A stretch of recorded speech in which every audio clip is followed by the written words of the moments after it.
Los martes a las 8:30 en El Balance nos vestimos de gala para recibir los debates Transforma España. De la mano de Eduardo Serra y moderado por Federico Quevedo, todas las semanas dedicaremos un espacio a reflexionar y debatir sobre aquellos asuntos que contribuyan a transformar el futuro y hacer del nuestro un país mejor. Eduardo Serra, buenas noches. Buenas noches, Federico. A ver, claro, esto se llama Transforma España, debates Transforma España, pero a veces hay que salir un poco también al exterior a ver qué es lo que ocurre por ahí afuera, ¿no? Y la semana pasada se produjeron esas elecciones que se llaman de mitad de mandato, o las midterms en Estados Unidos. Yo decía ayer que Joe Biden ha podido ir reforzado a la cumbre del G20 por el resultado de esas elecciones. En principio se esperaba un resultado distinto, o por lo menos más contundente a favor de los republicanos, que luego no se ha producido. Pero bueno, vamos a analizar un poco todo esto, qué implicaciones tiene, qué significa de cara al futuro, porque estamos en mitad del mandato de Joe Biden y ahora ya se empieza a mover todo de cara a las próximas elecciones presidenciales en Estados Unidos. Y lo vamos a hacer de la mano de alguien que sabe mucho de todo esto, porque es presidente de la Cámara de Comercio de Estados Unidos en España. Jaime Malet, buenas noches. Buenas noches. Aparte es nuevo miembro, tenemos que felicitarte por esto, del Real Patronato del Prado, si no me equivoco. Bueno, como don Eduardo. Y aparte de ser patrono también ha sido presidente, ¿no? Un honor de identidad y un honor estar allí, ¿no? Sí. Bueno, el honor es nuestro por tenerte aquí, Jaime, y lo que solemos hacer siempre en estos debates es que Eduardo hace una introducción antes de que entremos ya en materia y vayamos analizando los distintos temas. Bueno, buenas noches, Jaime. Buenas noches. Has empezado, Federico, diciendo una cosa que es muy importante. Hablamos de Transforma España y a veces salimos. Y hoy salimos. Pero es que hoy el imperio se llama Estados Unidos. Y la relación de España, que es un país inmerso de hocicos, como se dice vulgarmente, en el mundo occidental. La relación con Estados Unidos es esencial para todo el mundo, pero especialmente para un país como España, que tiene su ubicación geográfica, histórica en Europa, pero tiene más significación que ningún otro país extraamericano en América. De manera que creo que es un tema que nos toca tan de cerca que a lo mejor ni siquiera lo podríamos llamar exterior. Es un tema que nos toca en el centro neurálgico de nuestros intereses. Y como tú has dicho, es verdad que había unos pronósticos de que iba a ser derrota de los demócratas. Incluso a los demócratas que yo conozco eran pesimistas. Y los resultados, que todavía no están definitivos, pero los resultados están siendo mejores, tú lo has dicho, para los demócratas de lo que se esperaba.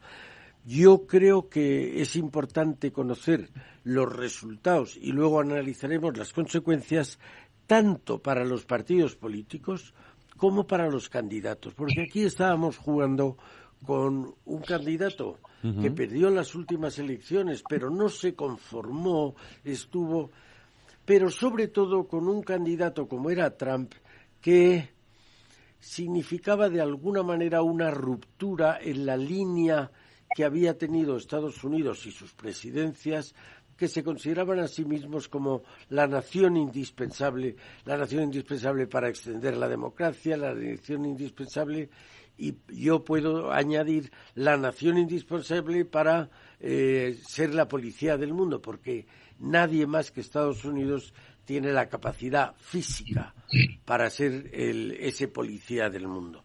Y por tanto, además de las consecuencias para los partidos, está la consecuencia para el futuro electoral que puedan tener tanto Trump como Biden. Ahí parece, desde este punto de vista, que han surgido nuevas expectativas, especialmente para los republicanos, que a lo mejor nos hacen ver no uniformemente unido una victoria republicana con una vuelta de Trump a la política. ¿No piensas eso, Jaime?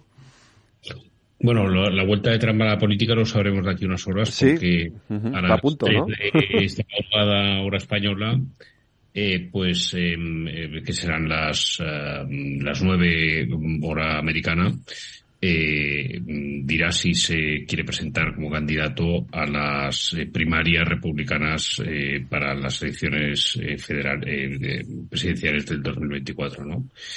Sí, yo estoy muy de acuerdo con lo que has dicho. Es decir, bueno, primero, como para Estados Unidos, por ejemplo, el tema de Israel es un tema de política nacional, no es política internacional, ¿no? Lo que pasa en Estados Unidos es política nacional, sí, de alguna forma, para España y para casi todos los países del mundo, ¿no? Como lo que pasa en China y ahora mismo, pues lo que pasa también en Rusia, ¿no? Hay países que trascienden por su capacidad de influencia lo que es la política internacional de decir, oye, vamos a mirar lo que está pasando allí, sino que tienen un impacto en las vidas de las personas, ¿no? Y Estados Unidos, que es el imperio en el que nos ha tocado vivir, pues es el país más importante y que tiene más influencia en la vida de la economía, de la política y de la sociedad de los países del mundo y especialmente también de España, ¿no? Pero bueno, dicho esto, yo creo que las elecciones han sido extraordinariamente positivas para el Partido Demócrata y han sido también positivas desde un punto de vista político, ¿no? Que es en el que yo miro y tengo que mirar estas cosas. Han sido también positivas desde el punto de vista de la moderación, ¿no? Sí. Los candidatos, no todos, pero una gran mayoría de candidatos muy extremados han sido castigados por los votantes, y eso yo creo que es una buenísima noticia, ¿no? De alguna manera el Senado está ya decidido que va a ser de mayoría, se va a mantener mayoría demócrata, con 50 senadores sobre 100 con el voto de calidad de la vicepresidenta del gobierno y todavía con un par de puestos a decidir, especialmente Georgia, que habrá una segunda vuelta en diciembre, ¿no? Y el Congreso lo ganarán los republicanos, a pesar de que hay todavía algunos escaños que están en discusión, pero no será por una mayoría enorme, ¿no? Con lo cual la vida del presidente Biden va a ser mucho mejor de lo que se esperaba, entre otras cosas, porque no van a haber iniciativas por parte del Congreso en su totalidad que puedan legislativas que puedan ir en contra de las executive orders del presidente de Estados Unidos, ¿no? O sea que el resumen ejecutivo sería que los demócratas han salvado los muebles mucho mejor de lo que se esperaba, extraordinariamente bien si se tiene en cuenta lo que ha pasado en otras elecciones de medio mandato en la historia, donde normalmente se castiga al partido que está gobernando, y por otro lado un castigo a los candidatos más extremistas.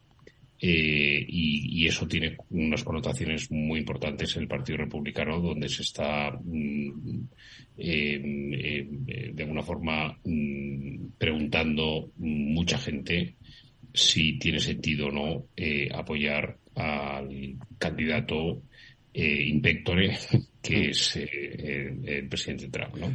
Jaime, una pregunta que quiero hacerte. Bueno, sobre todo por aclarar a nuestros oyentes un poco, porque a veces hablamos de estas cosas de Estados Unidos, lo contamos, y los periodistas en eso tenemos que hacer también un poco de autocrítica. Contamos las cosas como si nosotros y nuestros oyentes supieran de lo que estamos hablando. ¿Por qué es tan importante el resultado que han tenido los demócratas en el Senado, cómo funciona un poco, cómo funcionan estas cámaras en Estados Unidos como contrapeso al poder, y si me apuras un poco también en comparación con el ejemplo español, ¿no? Pero ¿cómo ejercen ese contrapeso del poder ambas cámaras en Estados Unidos y por qué es tan importante este resultado?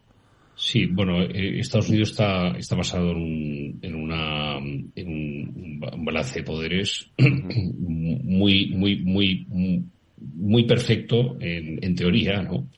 Donde el ejecutivo tiene que mirar al legislativo, el legislativo tiene que tener en cuenta al judicial. El Estado federal de alguna forma también está balanceado con los 50 estados que lo componen, ¿no? Y no hay una partitocracia tan importante como en otros países de sistemas parlamentarios, ¿no? Básicamente eso significa que los congresistas y los senadores no siempre votan en base a una disciplina de partido, ¿no? Si hay algo que a un congresista le conviene, en el sentido de convenir a la circunscripción de que le ha votado, pues se puede saltar perfectamente la disciplina de partido y votar con las indicaciones de los demócratas, o siendo republicano o al revés, ¿no? Eso es muy importante porque es muy diferente a lo que pasa aquí, ¿no? Aquí nunca se rompe la disciplina de partido en el Congreso o en el Senado, ¿no? Eduardo. Sí, estoy muy de acuerdo con lo que se ha dicho en varios sentidos. El primero es que los resultados son tranquilizadores, tranquilizadores especialmente para los que no somos ciudadanos norteamericanos, porque yo creo que Trump, con su famoso eslogan America First, pues ponía en un segundo plano muy lejano el resto del mundo, en contra de lo que ha sido la política general de los presidentes americanos, de considerar que ellos, parte de su responsabilidad es el menos malo de los órdenes mundiales posibles. Ha sido bueno, que lo ha dicho Jaime, ha sido muy bueno el que los resultados han puesto unos candidatos, a los moderados han salido y los extremistas en muchos casos no han salido.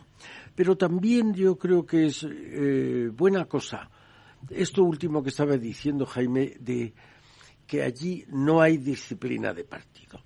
Es decir, que la disciplina, que no es absoluta, como se ha dicho, ha hecho que triunfe la moderación. Aquí los redactores de la Constitución del 78 pensaron que para que no hubiera, digamos, el desorden que hubo en la Segunda República con una pléyade inmensa de partidos políticos y que era casi imposible llegar a una mínima gobernabilidad del Estado, pues hicieron rigidísima, a mi juicio, excesivamente rígida la disciplina de voto. Es decir, que aquí no tenemos tanto la expresión de la voluntad ciudadana en las cámaras, sino que en gran parte es la expresión de la voluntad partidista. A mí me da a veces sonrojo el ver cómo votan cuando el portavoz de cada partido levanta 1, 2 o 3 dedos, el votar sí, no o abstención. Es decir, que creo que ha sido una lección de que dentro de la genuina expresión del electorado norteamericano han triunfado los candidatos más moderados. Yo creo que esto es algo a subrayar y que probablemente lo notemos muy, muy pronto. Cuando hablemos ahora de las consecuencias que han tenido estos resultados, creo que vamos a empezar a ver cómo unas políticas se impulsan, otras políticas se frenan, y que eso, en general, a mi modo de ver, va a ir bien. Jaime. No, bueno, totalmente de acuerdo con lo que ha dicho. A ver, yo creo que a mí me gustaría distinguir un poco entre lo que sería un candidato que, por supuesto, teniendo en cuenta mi cargo institucional, pues no voy a criticar, ¿no? Con esos candidatos que se estaban apoyando por parte del el expresidente Trump, ¿no? Había gente realmente muy extraña, ¿no? Y todavía algunos han colado en el Congreso o en estas votaciones de medio mandato o en las anteriores votaciones, ¿no? Había un montón de candidatos, algunos que se han colado, como decía, que niegan que Biden sea un presidente legítimo, porque se hicieron trampas en las elecciones anteriores, ¿no? A estas alturas, cuando todo el mundo sabe que eso no ha pasado, ¿no?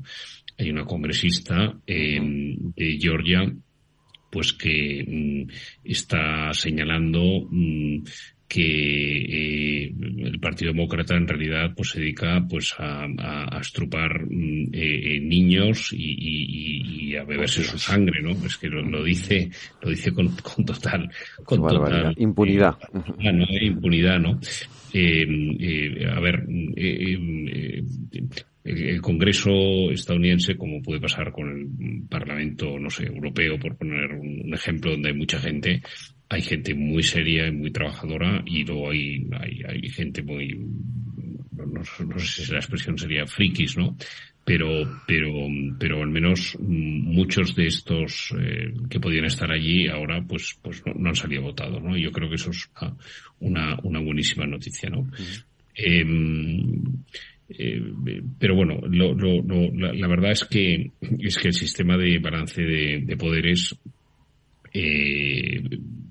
que se estableció en Estados Unidos es totalmente comiable, y sería muy bueno pues que otras democracias pues lo tuviesen también, ¿no? Uh-huh. Porque es la forma de que no haya excesos por parte del presidente, por parte de del Congreso, por parte del Senado o por parte de los estados, ¿no?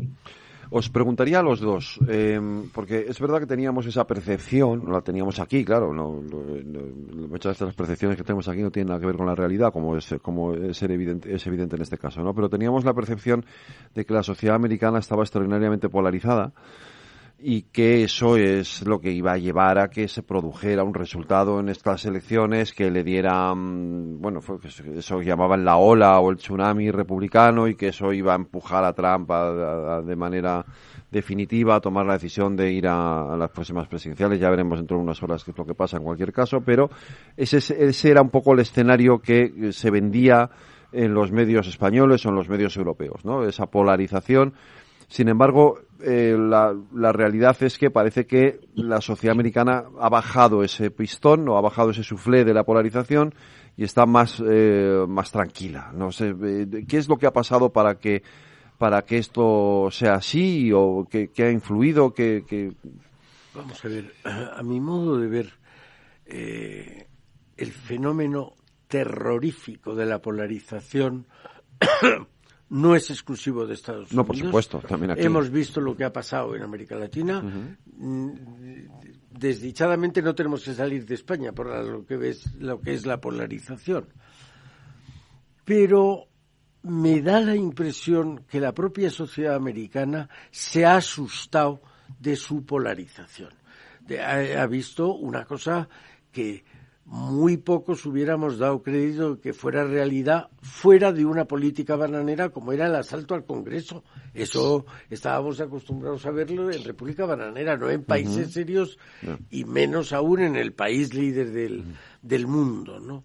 Entonces yo creo que la sociedad americana se ha asustado de su propia polarización, y me parece que lo que estábamos comentando es una muestra de que se ha echado para atrás, se ha vencido más la centralidad, la moderación, la tolerancia, que la radicalidad y la polarización. Uh-huh. Yo creo que es eso. No sé qué piensas tú, Jaime. Yo estoy totalmente de acuerdo, porque yo cuando estuve en Estados Unidos la última vez en casi una gran parte del mes de septiembre, cuando hablaba con mis amigos y con gente, empresarios, banqueros y gente normal de la calle y también políticos, ¿no? Yo me volví muy asustado, ¿no? Porque pensé que realmente las posibilidades, no de una guerra civil, ¿no? Que algunas personas utilizaban esa expresión, ¿no? Pero sí de una revuelta, tipo lo que pasó el día 6 de diciembre, pero a nivel de todo el país, ¿no? O más parecido quizás a lo que pasó en Francia con los chalecos amarillos, ¿no? Que eso era posible, ¿no? Y yo creo que la gente ha tomado mucha conciencia y se ha asustado mucho, ¿no? Y ha pensado que en este momento, donde hay un problema encima de la mesa que es la inflación, ¿no? Que es lo que más preocupa ahora a la población, pues que no valía la pena pues seguir por esa senda, ¿no? Por supuesto que la radicalización sigue y hay muchísima gente pues con ganas pero pienso que se ha abierto una brecha hacia la moderación y el consenso, que es lo que Estados Unidos era hace 15 o 20 o 30 años. La polarización no viene de la época de Trump, sino empezó ya antes, ¿no? Pero quizás ahora vamos a ver una vuelta al consenso y a la moderación en los grandes temas, ¿no? Jaime, si tú tuvieras que hacer una apuesta,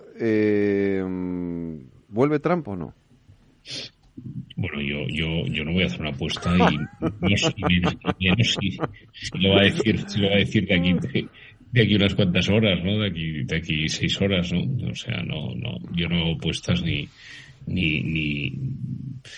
se me ocurriría, o sea, que vuelva, puede ser que vuelva a ser presidente.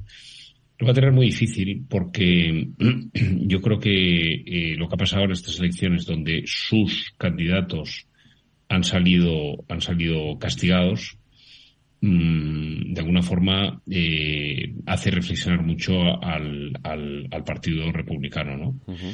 Es verdad que Trump ha estado levantando fondos y tiene detrás mucho dinero, que es muy importante para poder ganar unas elecciones en Estados Unidos, ¿no? Tiene una energía extraordinaria, a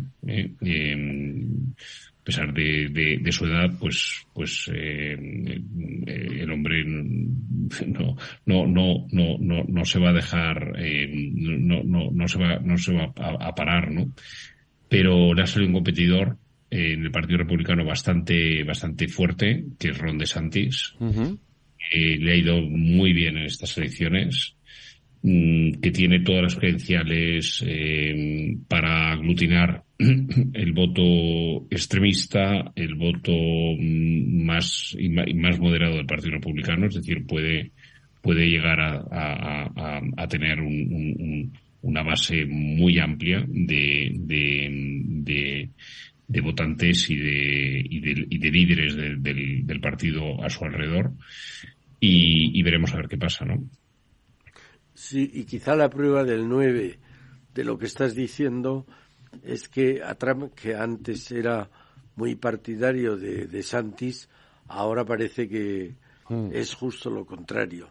Yo creo que si no me equivoco, lo que va a anunciar en unas horas Trump es si se presenta, lo habéis dicho, a las primarias. Y por tanto, claro, una cosa será que se presente y luego tener que ganar esos procesos electorales de primarias para ver si le elige el Partido Republicano, y entonces habrá que ver si ganará al candidato demócrata. Sí, bueno, que ahí las primarias son de verdad. Sí, claro, por eso no digo que es que lo que vamos a saber dentro de unas horas no es si va a ser presidente, sino si va a concurrir. Sí. Lo que dice Jaime del dinero es extraordinariamente importante, pero yo creo que junto a eso es también de primerísima importancia el modus del electorado americano. Y yo creo que después de la pandemia y en plena guerra de Ucrania, el electorado americano, que está, como en tantas cosas, a la cabeza, me parece que tiene más deseo de tranquilidad que de seguir con la lucha, de seguir con la controversia y de seguir con la polarización. Me da la impresión, no es una apuesta, sino una impresión. Pues Jaime, Eduardo, tenemos que hacer una pequeña pausa para la publicidad porque es imprescindible para poder seguir sosteniendo el programa y la emisora. Ya sabéis que la publicidad es fundamental. Así que volvemos enseguida a las 9 de la noche y no se vayan ustedes, que está súper interesante este análisis que estamos haciendo de las elecciones norteamericanas y nos queda mucho por seguir comentando.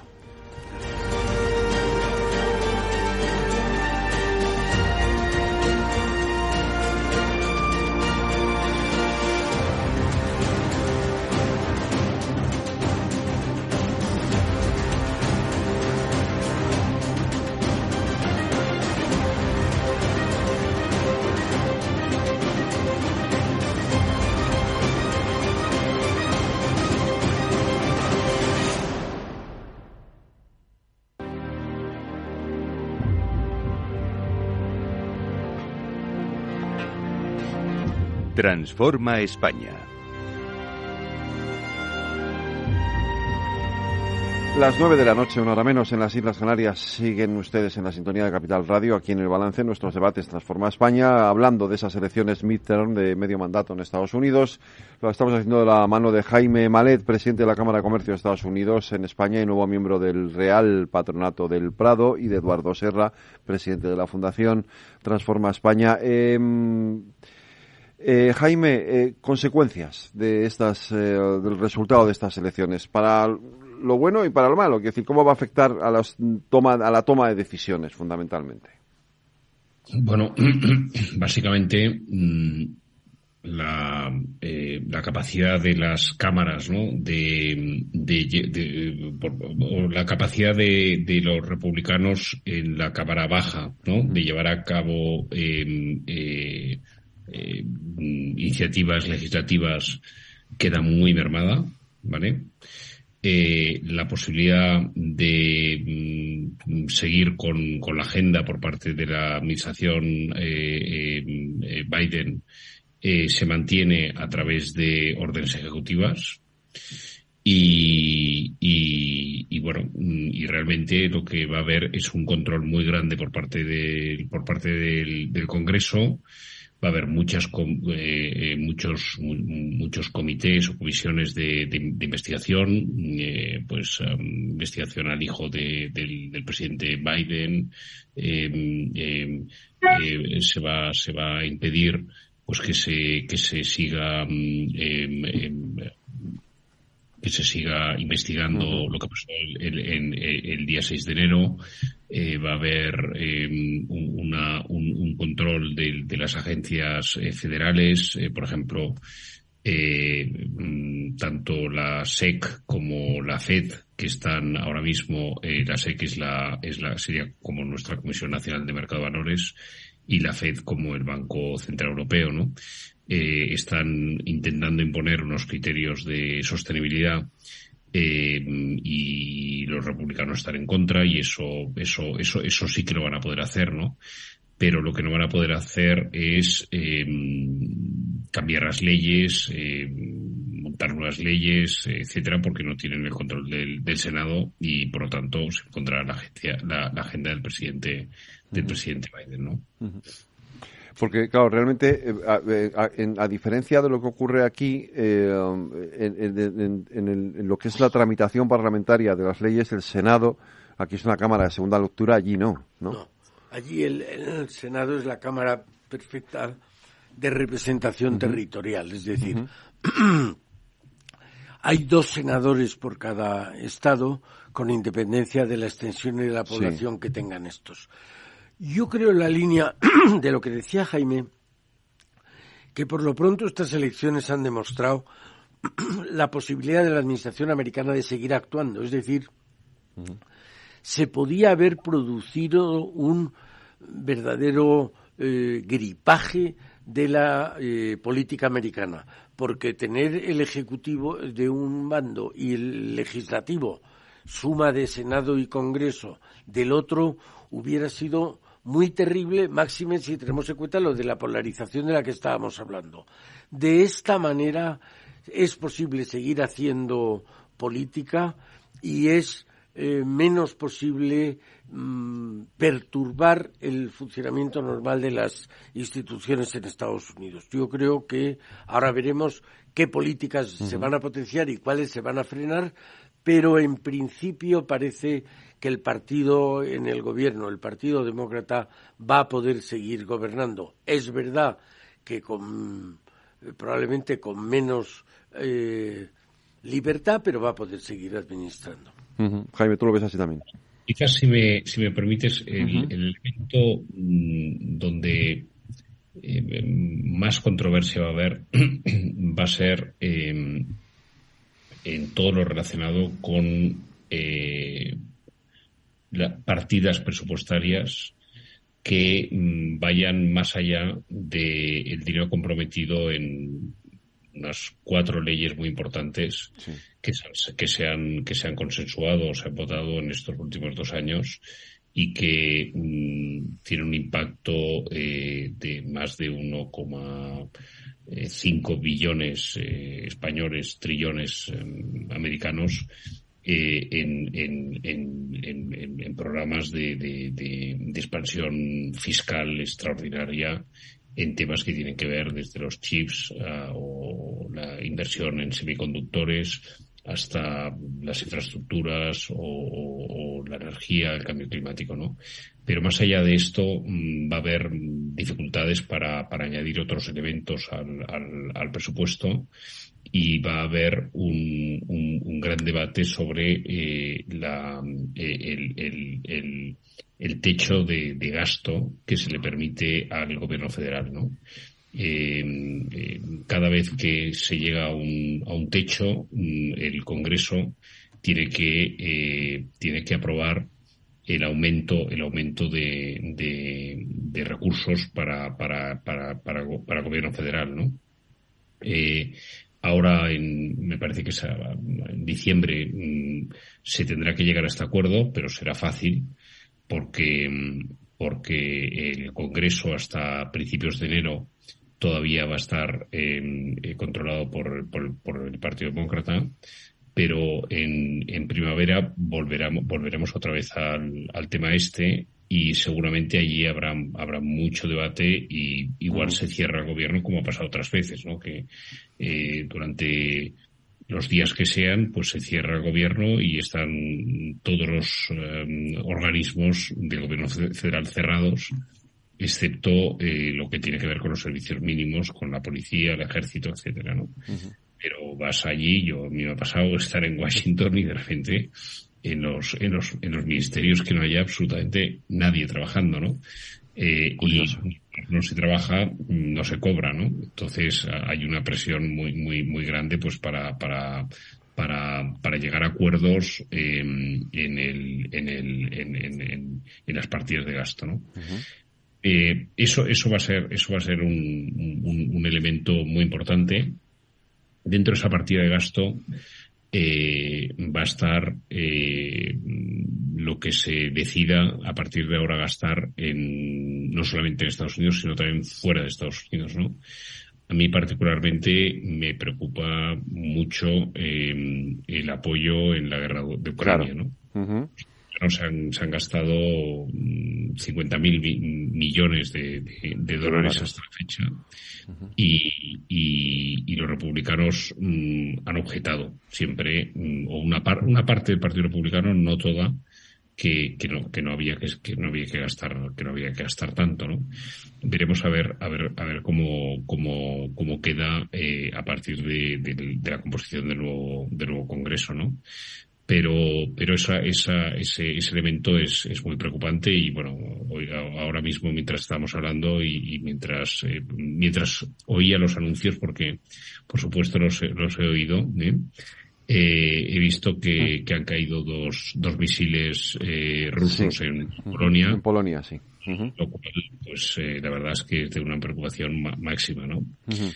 Si no tuviésemos al amigo americano, no sé qué haríamos los europeos, ¿no? Sí, yo creo que es de lo que habéis comentado, me salen como dos temas de conversación, ¿a cuál más importante? Uno es la importancia de estas elecciones en lo que es el frenazo al proceso de globalización que supuso el comienzo de la guerra en Ucrania. El comienzo de la guerra en Ucrania hace que, bueno, primero, si decimos todo, primero es la pandemia y luego la guerra de Ucrania. Eso dificultó, en algún momento hasta impidió el parte del comercio internacional. No llegaban las mercancías de los países de origen, en muchos casos del sudeste asiático. Los fletes se multiplicaron por 10 veces e incluso más. Y estamos viendo fábricas extraordinariamente modernas paradas por falta de elementos esenciales para la fabricación. De manera que el que ahora esas leyes que hablaba Jaime, que se han aprobado en los últimos 2 años, algunas de ellas van dirigidas a asegurar el abastecimiento, aunque fallen las actuales cadenas logísticas, las vías de suministro, y asegurar la producción de semiconductores, de chips, etcétera, o en Estados Unidos o en países de absoluta y total confianza. Y el segundo elemento es la propia guerra de Ucrania. Lo ha dicho Jaime, en Ucrania estamos viendo, hasta ahora parecía que la situación iba favoreciendo contra pronóstico a Ucrania. Sin duda la ayuda americana es sustancial. Ahora puede que se le apoye menos. Acaban de estar, por otro lado, Biden con Xi Jinping en la G20, última conferencia, el G20, y Biden es el soporte fundamental de Ucrania, y otro, China, no diré que es el soporte, pero sí es el gran respaldo con el que cuenta Rusia. Es el aliado, en definitiva. Claro, entonces, si tenemos que se juntan ellos dos y que a Estados Unidos no le interesa, con la nueva composición parlamentaria, seguir gastando dinero, y a China tampoco le interesa que siga el frenazo a su carrera, al menos económica, aunque también militar y tecnológica ascendente, eso puede propiciar, si no una paz, la llegada de un armisticio. Es verdad que las noticias de los 2 misiles es muy grave, y habrá que ver cuáles son el origen y las consecuencias de esos misiles. Jaime. Yo creo que hay un cierto optimismo, Eduardo, en tus palabras, ¿no? Sí. Me gustaría compartir, pero es que no es solamente los 2 misiles que han caído en Polonia, ¿no? Que si se confirma que han sido intencionados, pues no sé qué pasaría, pero en realidad es un ataque a un país territorio OTAN. Se pone inmediatamente en marcha el artículo, me parece que es el 7, ¿no? De la organización. Sí. El 5. Entramos todos en guerra contra Rusia, y esto puede pasar, ¿no? Si se han caído de una forma accidental, nada, ¿no? Por esto y tal, bueno, pues quizás no, pero a ver, es que estamos ahora hablando y igual estamos en el inicio de una guerra de verdad, una guerra que no la vamos a ver ya en televisión, sino que va a ser una guerra de verdad, porque si un país externo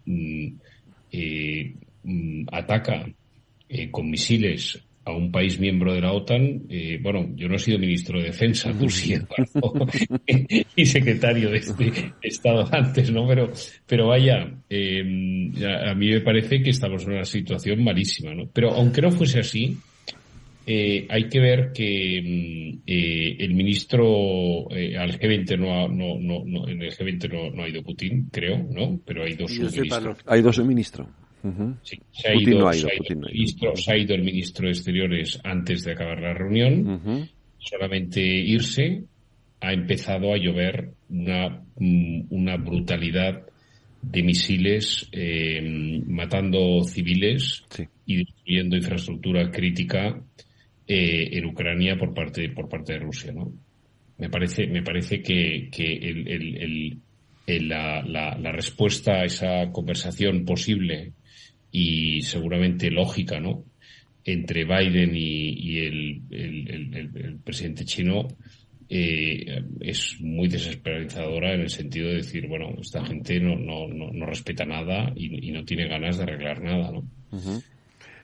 Puede ser, y no digo... Perdona que... No, al contrario, no digo que no. Es posible que nos encontremos en las puertas del Armagedón, del conflicto, de la gran conflagración. Pero, y eso, por supuesto, es posible que yo me equivoque, pero los datos que conocemos, a pesar de que sabemos que la primera víctima de una guerra es la verdad y la información, uh-huh, los datos que sabemos es que a Rusia no le están saliendo bien las cosas en Ucrania.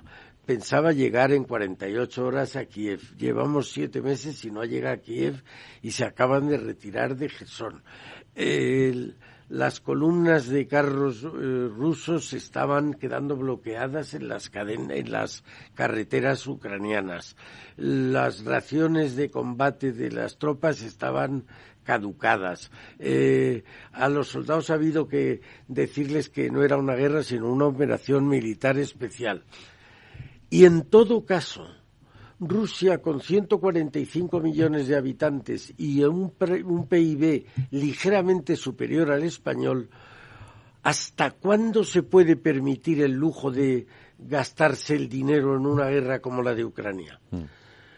Entonces, por otro lado, el gesto de China parece que es inconfundible. El dejarse hacer una foto el premier chino con el presidente americano parece que no indica un recrudecimiento de las hostilidades.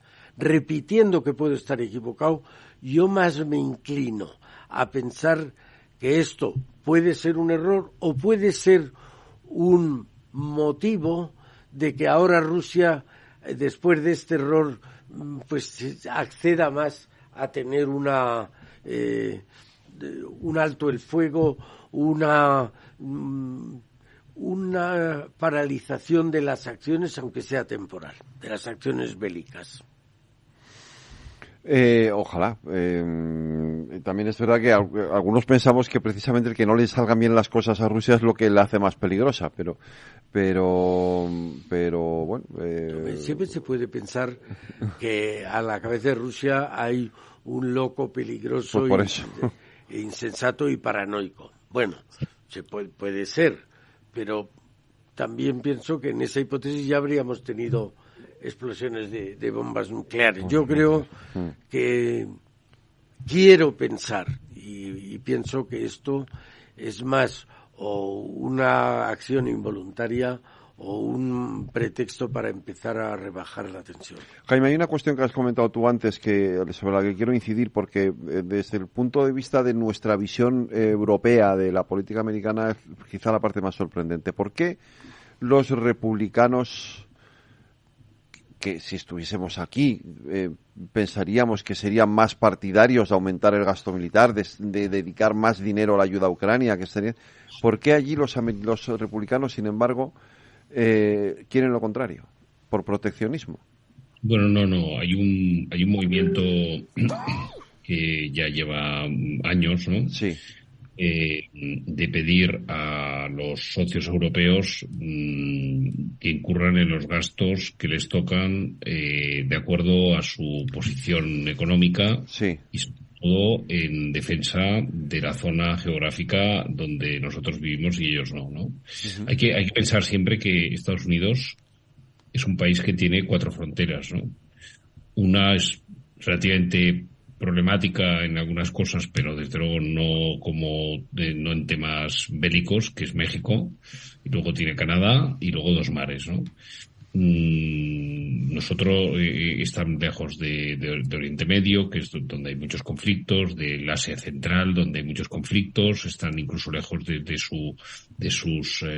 Corea del Norte, de China, y están lejos también de Rusia, ¿no?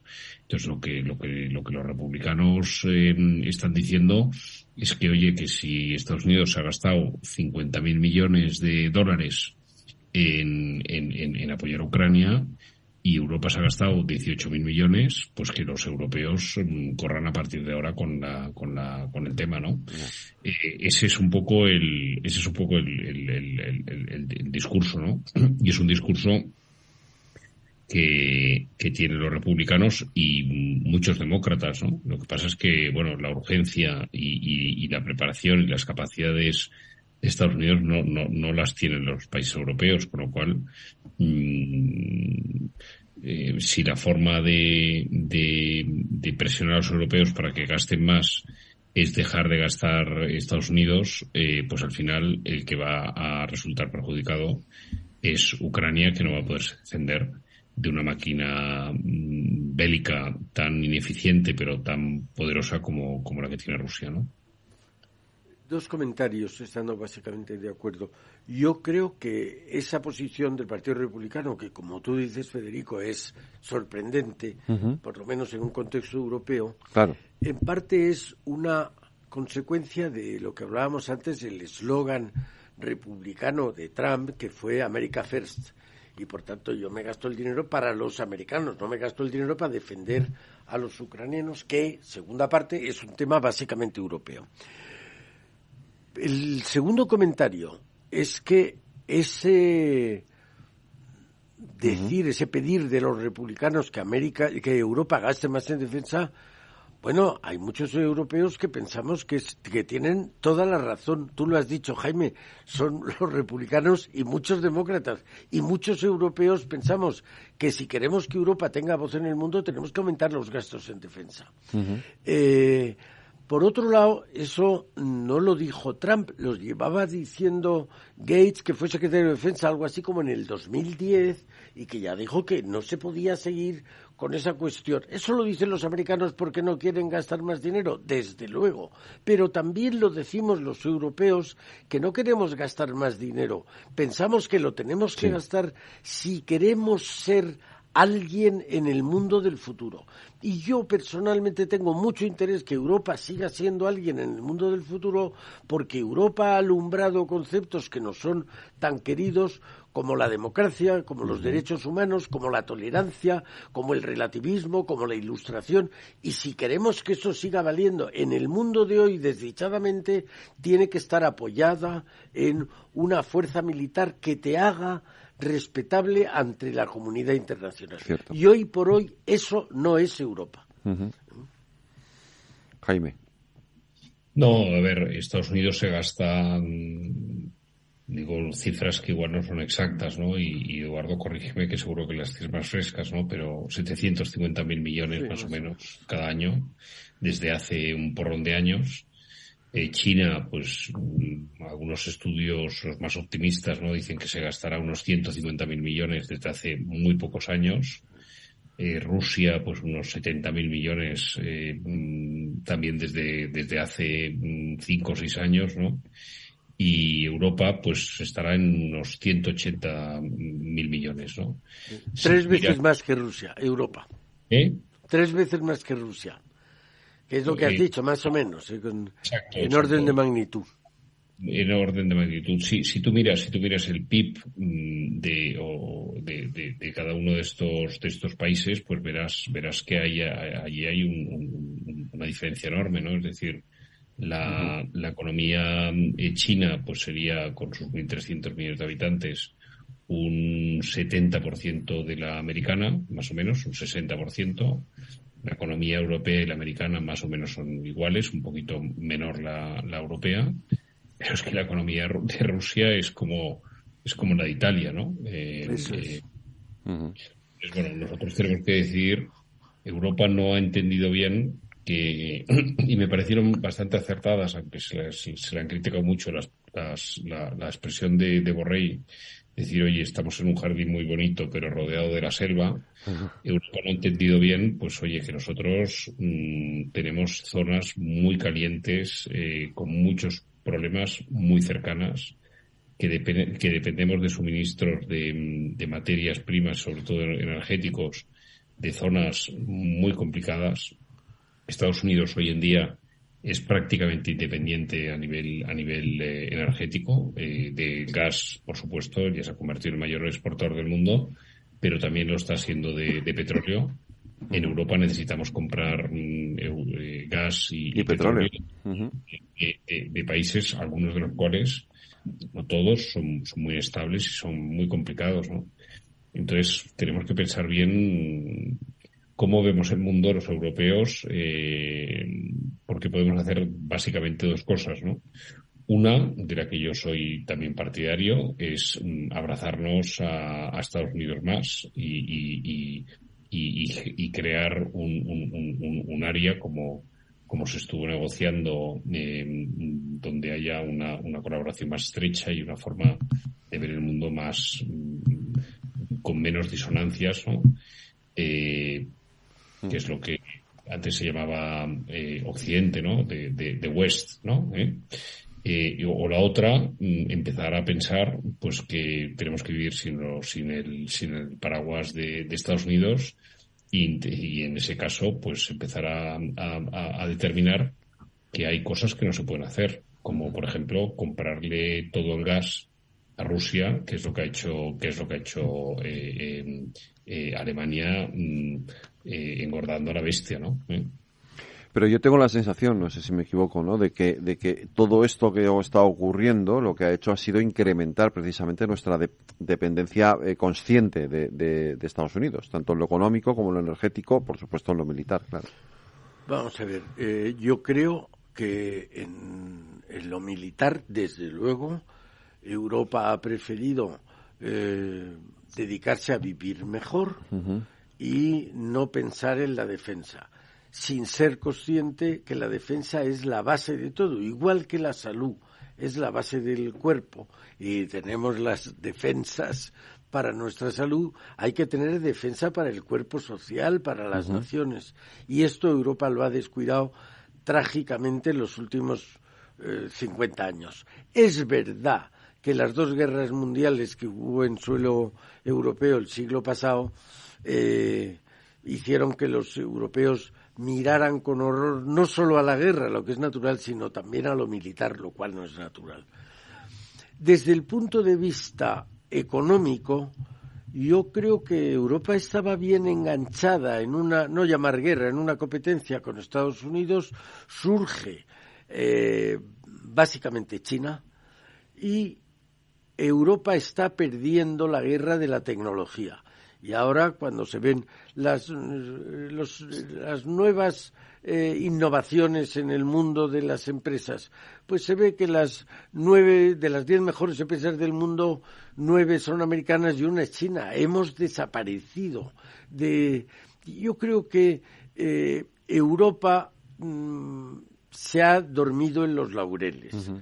Y tercero, energéticamente, lo ha dicho Jaime, lo has dicho tú, ha sido consciente, no sé producto de qué, de que una persona que teníamos en el máximo respeto y máximo crédito, que era Merkel, bajo su mandato, sean o bien por cesiones a los ecologistas o por lo que fuera, se ha puesto de rodillas frente a Rusia. Depender en un 80 o 90% de las fuentes energéticas rusas era ponerse a su servicio. Y cuando ha surgido el tema de Ucrania, vemos la contradicción y ahora vemos a los políticos alemanes yendo a todos los rincones del mundo a ver si les venden productos energéticos para disminuir su dependencia de Rusia, ¿no? Jaime, un último apunte, que estamos terminando.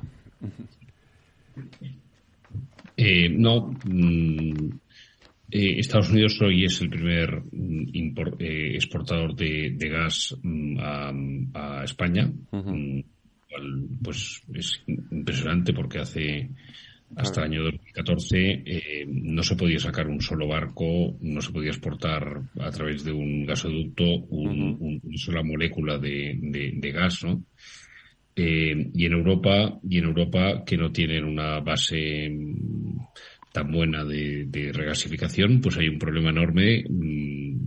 Lo que pasa es que el invierno no acaba de llegar, ¿no? Pero veremos a ver si se aprende de los errores, ¿no?